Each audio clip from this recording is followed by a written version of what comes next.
Hello everyone, welcome to my YouTube channel. আৰু আজি মই আপোনালোকৰ বাবে কঁঠালৰ এটা ৰেচিপি লৈ আহিছোঁ মায়ে বনোৱা।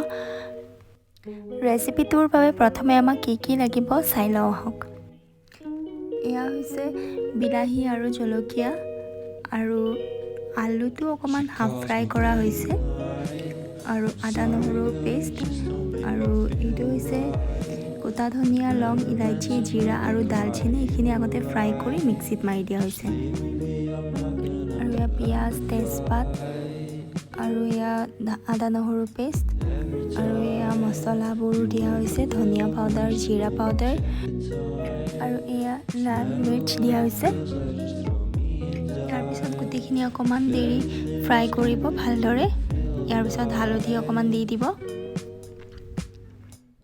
আৰু এতিয়া বিলাহীখিনিও দি দিব। অকণমান টাইম এনেদৰে ফ্ৰাই কৰাৰ পিছত জিৰা দালচেনিৰ পেষ্টটো দি দিব।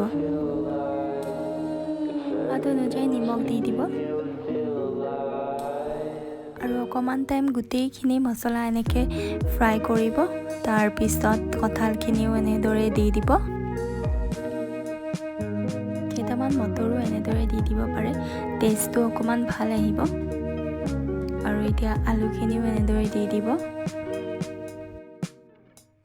অকণমান টাইম এনেদৰে ফ্ৰাই কৰি লোৱাৰ পিছত অলপ অলপকৈ পানী দি দিব আৰু ঢাকনখন এনেদৰে দি থ'ব আৰু 30 মিনিটছমান এনেকৈ থ'ব আৰু মাজে মাজে কিন্তু অলপ লাৰিও থাকিব।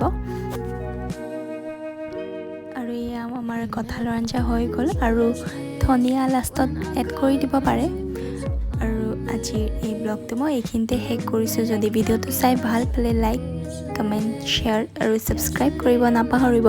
আজিলৈকে আহিছোঁ, বাই।